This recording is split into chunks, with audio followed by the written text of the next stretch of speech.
নলবাৰীত হেপা সাংস্কৃতিক কেন্দ্ৰৰ 7দিনীয়া বিহুৰ কৰ্মশালা। নলবাৰীৰ নৰ্থ কামৰূপ ষ্টেডিয়াম বাকৰিত আজিৰে পৰা 7দিনীয়াকৈ আৰম্ভ হৈছে এক বিহুৰ কৰ্মশালা।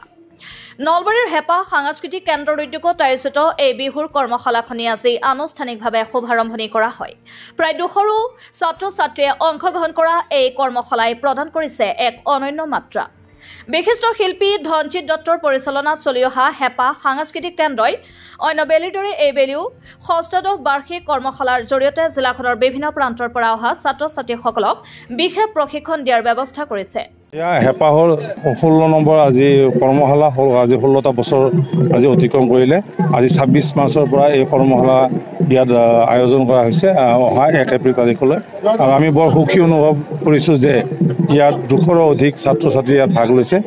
আমি বৰ ভাল পাইছোঁ কি অসমীয়া নৱপ্ৰজন্মই বিহুৰ প্ৰতি আগ্ৰহী হৈছে।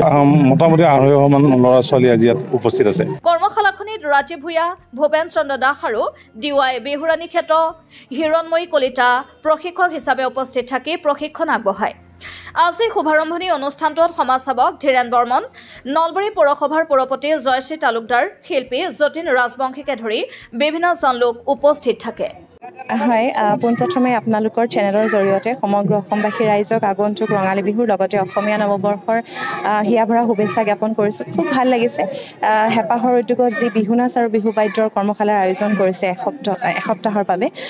আজি প্ৰথমটো দিন আৰু আপোনালোকে দেখিছেই খুব ধুনীয়া প্ৰশিক্ষাৰ্থীসকলৰ খুব ভাল সঁহাৰি। তেওঁলোকে খুব ধুনীয়াকৈ আহিছে আৰু ময়ো যিখিনি পাৰোঁ আমাৰ মুখ্য প্ৰশিক্ষক ডাঙৰীয়া ৰাজীৱ ছাৰৰ লগত একেলগে লগ হৈ যিখিনি আমি শিকি আহিছোঁ গুৰুসকলৰ পৰা সেইখিনি শুদ্ধ ৰূপত তেওঁলোকক বিলাই দিবলৈ চেষ্টা কৰিম।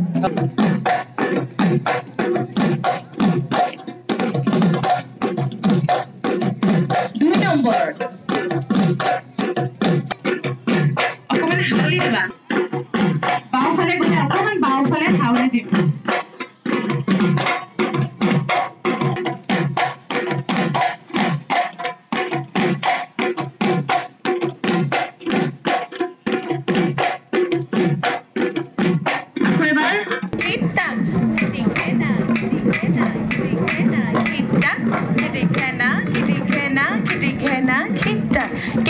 আগলে হাউলি দিম প্ৰত্যেকে অকণমান 3, 4 এবাৰ নিজৰ জেগাত কৰি চাওঁ। 3, 4 খিটি ঘেনা খিটি ঘেনা খিটি ঘেনা খিটাক খিটি ঘেনা খিটি ঘেনা খিটি ঘেনা খিটাক খিটি ঘেনা খিটি ঘেনা খিটি ঘেনা খিটাক খিটি ঘেনা খিটি ঘেনা খিটি ঘেনা